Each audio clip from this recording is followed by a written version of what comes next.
సరే, ఇప్పుడు ఇంతకుముందు ఎపిసోడ్లో మనం ఏం చెప్పుకున్నాం, ఏటీడీడీ గురించి చెప్పుకున్నాం. అంటే డిజేబిలిటీ ఉన్న పర్సన్స్కి కనుక మీరు మీకు డిపెండెంట్స్గా ఉన్నట్టయితే వాళ్ళ వైద్య ఖర్చులకు కానీ, వాళ్ళ మెయింటెనెన్స్కి కానీ, వాళ్ళ నర్సింగ్ కానీ మీరు అవైల్ చేసుకునే అవకాశం ఉంది. అది కూడా పెద్ద అమౌంటే ఉంది. తర్వాత 80DDB సెక్షన్లో ఏముందంటే, ఇది స్పెసిఫైడ్ డిసీజెస్, కొంచెం భయంకరమైన రోగాలు ఉంటాయి. ఈ రోగాలు పగోడు కూడా రాకూడదని మనం కోరుకోవాలని పరిస్థితి ఇక్కడ ఉంటుందండి. అయితే దాంట్లో లిస్టు దీంట్లో ఇచ్చాను, ఎందుకంటే చాలా పెద్ద లిస్ట్ ఉంది. ఆ లిస్టు మీరు చదువుకోండి. ఒకవేళ ఏమైనా వర్తించినట్టయితే మీరు దానికి తగిన ఏర్పాట్లు చేసుకోండి. ఎటువంటి ఏర్పాట్లు చేసుకోవాలో మీకు ఏం పొందుతారో నేను ఇప్పుడు వివరిస్తాను. అయితే దీంట్లో మెయిన్గా న్యూరలాజికల్ డిసీజ్, నరాల బలహీనత, నరాలకు సంబంధించిన రోగాలు, న్యూరాలజిస్ట్ దగ్గరికి పోతే ఈ లిస్టు చూపిస్తే మీకు ఏదైనా ఇది చక్రం ఇది ఏమన్నా వర్తిస్తుందేమని చెప్తాడు. అట్లనే రేనల్ ఫెయిల్యూర్ కానివ్వండి, ఎయిడ్స్ కానీ, క్యాన్సర్ కానీ ఉంటుంది. జనరల్గా ఏంటంటే అన్ని రోగాలు చెప్పడానికి ప్రయత్నం చేస్తారు, కానీ ఎయిడ్స్ ఉంటే మాత్రం ఎవరు డిస్క్లోజ్ చేయరు. ఏంటంటే సోషల్ బాయ్కట్ అవుతాడు. మీ వాళ్ళకి ఎవరికైనా డిపెండెంట్కి వాడు మా అన్న ఎయిడ్స్ అనో లేకపోతే మా ఫాదర్ ఎయిడ్స్ అనో చెప్పడానికి ఎవడు ముందుకు రాడు. ఎందుకంటే ఎగ్జామ్షన్ మాట దేవుడు ఎరుగు, నేను నన్ను ఇంకో రకంగా చూస్తారంటే భయంతో ఆ ఒక్క రోగం మాత్రం బయటికి రాదండి. సో మిగతా రోగాలన్నీ కూడా చెప్తాయి. అయితే దీంట్లో ఏమవుతుందంటేనండి, దీంట్లో కూడా ఒక 40,000 రూపాయలు మాత్రమే మీరు మెడికల్ ఎక్స్పెన్సెస్ క్లెయిమ్ చేయడానికి వీలు ఉంటుంది. అదే సీనియర్ సిటిజన్ అయితే 60,000 రూపాయలు, వెరీ సీనియర్ సిటిజన్ అంటే 80 years అబవ్ ఉంటే 80,000 రూపీస్ మీరు పొందే వీలు ఉంటుంది. దానికి ఏంటంటే గతంలో ఎలా ఉండేదంటే, గవర్నమెంట్ హాస్పిటల్లో మీరు 10-1 సర్టిఫికేట్ ఉండేది. దాంట్లో మీకు ఏదైతే రోగం ఉందో లిస్టులో ఏదైతే స్పెసిఫిక్ డిసీజెస్, స్పెషలైజ్ చేసే డిసీజెస్ ఉన్నాయో దాంట్లో ఆ రోగాన్ని గుర్తించి ఆ డాక్టర్ సర్టిఫికేట్ చేస్తే ఆ సర్టిఫికేట్ని ఎంక్లోజ్ చేయాలి.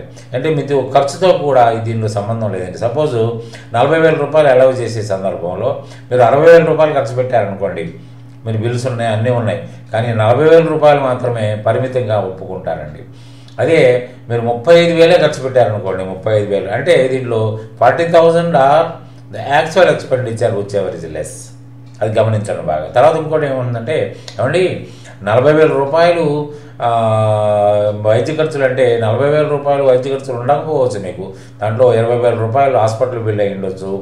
తర్వాత ఏంటంటే ఒక ఓల్డేజ్ ఉన్నప్పుడు ఏముందంటే మనం ఎవరో ఒక అటెండెంట్ పెడతాం, వాళ్ళకి శాలరీ ఇస్తాం, పండు పొలము ఇవన్నీ ఉంటాయి.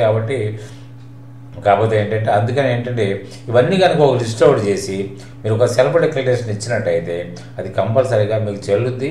ఆ 40,000 రూపాయలు మీకు డిడక్షన్ పొందే అవకాశం ఉంటుంది. అట్లనే మెడికల్ ఇన్సూరెన్స్ ఏమైనా చేశారనుకోండి, ఏ సదరు పేషెంట్ విషయంలో మీరు మెడికల్ ఇన్సూరెన్స్ చేశారనుకోండి, మీకు 40,000 రూపాయలు ఆ మెడికల్ ఇన్సూరెన్స్ వచ్చిందనుకోండి, అప్పుడు మీకు ₹1 కూడా దీంట్లో రాదు. ఎందుకంటే ఆల్రెడీ లాస్ ఏదైతే ఉందో loss covered by the insurance company. ఇక్కడ ఎందుకు ఇస్తున్నాడు గవర్నమెంటు, మీకు లాసు అక్కడ మీ ఖర్చుల్ని ఎవరు భరించట్లేదు కాబట్టి మీ భారాన్ని తగ్గించుకోవడం కోసం government is considering it as a deduction. కానీ అదే ఇన్సూరెన్స్ కంపెనీ ఇచ్చినట్టయితే మీకు ఏ విధమైన మాఫీ రాదండి. అదే సపోజ్ ఒక 20,000 రూపాయలే ఇన్సూరెన్స్ వచ్చిందనుకోండి, మీకు మిగతా 20,000 రూపీస్ యూ కెన్ క్లెయిమ్. అంటే మీరు 40,000లోంచి మీరు వచ్చిన ఇన్సూరెన్స్ అంతా 20,000 కానీ 30,000 కానీ డిడక్ట్ చేసి మిగతా అది మీరు క్లెయిమ్ చేయొచ్చు. అదే సీనియర్ సిటిజన్ 60 years అబవ్ ఉన్నట్టయితే 60,000, 80 years అబవ్ ఉన్నట్టయితే 80,000 మీరు క్లెయిమ్ చేయడానికి అవకాశం ఉంటుంది. కాబట్టి ఏంటంటే ఈ పర్టికులర్ రోగాలు ఉన్నప్పుడు మాత్రమే ఇది సాధ్యం. తర్వాత ఇంకో వెసులుబాటు చాలామందికి తెలియని విషయం దీంట్లో ఇంకొకటి చెప్తానండి మీకు. అయితే గతంలో 10-1 సర్టిఫికెట్ మీరు గవర్నమెంట్ హాస్పిటల్ నుంచి తేవాల్సి వచ్చేదండి. ఆ డాక్టర్ గారు సర్టిఫై చేయాలి, ఆఫీస్ చుట్టూ తిరగాలి. తర్వాత ఏంటంటే వస్తుందో రాదో తెలియదు. అసలు పేషెంట్ తోటి ఇప్పుడు దాకా ఓపిక చచ్చిపోయి తిరిగాము, మళ్ళీ హాస్పిటల్ చుట్టూ ఎక్కడ తిరుగుతామని విసిగిపోయి వద్దులే నాకు ఏ ఎగ్జామ్షన్ వద్దని అనుకున్న సందర్భాలు ఉంటాయి. ఇప్పుడు ఏం చేశారంటే దాన్ని కొంత రిలాక్స్ చేశారు. ఎందుకంటే సిటిజను కష్టపడుతున్నాడు, అంటే నిజమైన రోగాన్ని ఉండి కూడా ఖర్చు పెట్టుకుని కూడా దీన్ని అవైల్ చేసుకోలేని పరిస్థితుల్లో ఉన్నాడని గ్రహించిన గవర్నమెంట్ ఏం చేసిందంటే ఇప్పుడు ఏమంటున్నారంటే స్పెషలైజ్డ్ డాక్టర్ ప్రిస్క్రిప్షన్ సర్టిఫికేట్ ఉంటే సరిపోతుందన్నారు. అంటే ఇప్పుడు క్యాన్సర్ వచ్చిందనుకోండి, క్యాన్సర్ స్పెషలిస్ట్ దగ్గరికి వెళ్తారు కానీ ఇంకొకరి దగ్గరికి వెళ్ళరు కదా మీరు. కాబట్టి ఏంటంటే ఆయన మాత్రమే దాన్ని క్యాన్సర్ అని గుర్తించగలుగుతాడు. కాబట్టి అదే నరాల బలహీనత న్యూరాలజిస్ట్ దగ్గరికే పోవాలి. అయితే ఈ వ్యాధిని దీంట్లో చూపించిన లిస్ట్ ఉంది, 11, 12 వ్యాధులు ఉన్నాయి. మీ బుక్లో చూస్తే మీకు ఆ లిస్ట్ ఉంటుంది. కాబట్టి ఏంటంటే ఆ వ్యాధులు ఉన్న వాళ్ళకి మాత్రమే ఇది వర్తిస్తుంది. కాబట్టి ఆ డాక్టర్, స్పెషలిస్ట్ డాక్టర్ కనుక ప్రిస్క్రైబ్ చేసి మీకు కనుక ఇచ్చినట్టయితే you can avail that. So చాలా వరకు రిస్క్ తగ్గిపోయిందండి. ఇదివరకట్లాగా గవర్నమెంట్ ఆఫీసులో హాస్పిటల్ దగ్గరికి వెళ్ళి ఆ బోర్డు నుంచి సర్టిఫికేట్ తేవాల్సిన రిస్క్ ఈ సంవత్సరానికి లేదు. కాబట్టి మీరు గమనించండి, చాలా వరకు రిలాక్స్ అయ్యారు. మీరు కష్టపడక్కర్లేదు. ఎక్కడైతే మీరు వైద్యం చేయించుకున్నారు, మరి యశోదాలో చేయించుకోండి, అది గవర్నమెంట్ హాస్పిటల్ కాదు. అదే ప్రైవేట్ హాస్పిటల్ చేయించుకోండి, అది గవర్నమెంట్ హాస్పిటల్ కాదు. కాబట్టి ఏంటంటే ఎక్కడైతే వైద్యం చేయించుకున్నారో ఆ డాక్టర్ గారు ప్రిస్క్రిప్షన్ ఇస్తారు, కేస్ షీట్ ఒకటి మెయింటైన్ చేస్తారు, మెడికల్ బిల్స్ ఉంటాయి, ఇవన్నీ ఉంటాయి. కాబట్టి స్ట్రైట్ అవే యాజ్ ఇట్ ఈస్గా ఆ ఫైల్ మీకు ఆధారం టీడీఓ గారు ఒప్పుకుని తీరాల్సిన పరిస్థితి ఉంటుంది. అది కూడా మార్చి లోపు జరిగి ఉండాలి మీకు. అంతేగాని మీ పేషెంట్ ఏ ఏప్రిల్ డిశ్చార్జ్ అయ్యాడు అనుకోండి, మీకు ఈ సంవత్సరానికి వర్తిస్తుంది తప్ప మీరు అంత ముందుది మీకు వర్తించదండి.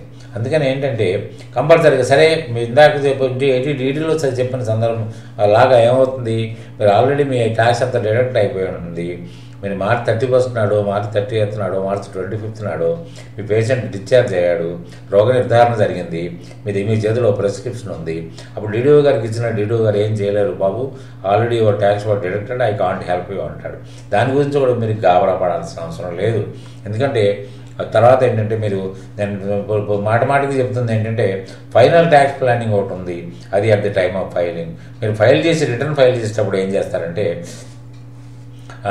దీన్ని అప్పుడు మీరు పొందుపరిచి ఆ డిడక్షన్ మీరు పొందే అవకాశం ఉంది. తర్వాత ఇంకోటి కూడా గుర్తుపెట్టుకోండి, అందరూ ఇప్పుడు అన్ని ఏకకంఠంతో పేపర్లు కానివ్వండి, ఇలా టీవీలో నెట్లు కానివ్వండి మీకు ఏం చెప్తున్నాయి, జూలై 31 ఇది డేట్ అని చెప్తున్నాయి. నిజంగా డ్యూ డేటే.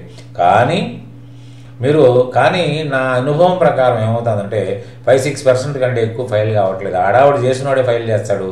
తర్వాత ఎప్పుడైతే 31 జూలై దాటిపోయిందో చేద్దాం వాళ్ళు, ఎలాగో జూలై అయిపోయింది, ఎప్పుడు ఫైల్ చేసినా ఒకటే చేయకపోయినట్టని మానేస్తున్న సందర్భాలు చాలా ఉన్నాయి. అందుకని ఏంటంటే 95% పరిధికి దూరంగా ఉంటున్నారు, 5% మాత్రమే మీకు ఫైల్ చేసే పరిస్థితి ఉంది. అయితే ఇంకోటి ఏంటంటే మీరు ఒక 2 years లోపు మీరు దీన్ని ఫైల్ చేసుకునే అవకాశం ఉంటుంది. కాకపోతే ఇంకొక ఆప్షన్ ఏంటంటే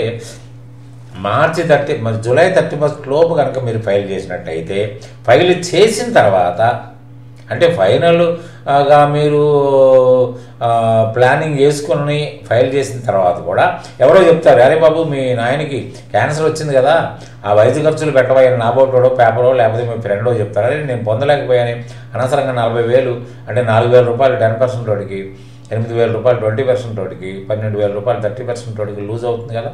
అటువంటిప్పుడు ఏం చేయాలి, మరి ఏం చేయాలి, అయిపోయింది కదా రిటర్న్ ఫైల్ చేస్తాను, నీకు గాబరపడక్కర్లేదు.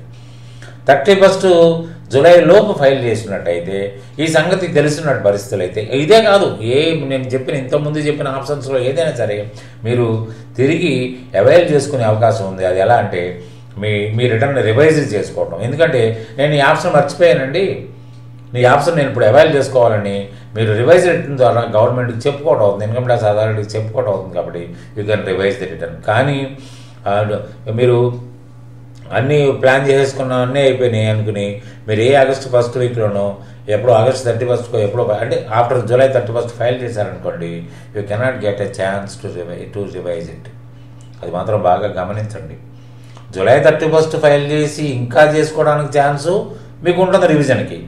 తర్వాత ఏంటంటే జూలై 31 లోపు ఫైల్ చేయబోయిన మీరు గాబరపడక్కర్లేదు, మార్చి 2018 వరకు దీన్ని ఫైల్ చేసుకునే అవకాశం ఉంది. దాని తర్వాత ఏంటంటే ఏ ఆప్షన్స్ మీరు మిస్ అయిపోయినా కూడా ఆ ఆప్షన్స్ అన్నీ మీరు చేసుకోవచ్చు. కాబట్టి ఏంటంటే మీరు దాంట్లో గాబరపడాల్సిన అవసరం లేదు. సెక్షన్ బాగా చదవండి. మీరు ప్రిస్క్రిప్షన్ సంపాదించుకుంటే మీరు 40,000 రూపాయలు పొందే అవకాశం ఉంటుంది. కాబట్టి ఏంటంటే ఈ అడ్వాంటేజ్ని కూడా మీరు అందరూ జాగ్రత్తగా గమనించి మీరు పొందుతారని ఆశిస్తూ ఇంతటితో ఈ ఎపిసోడ్ ముగిస్తున్నాను.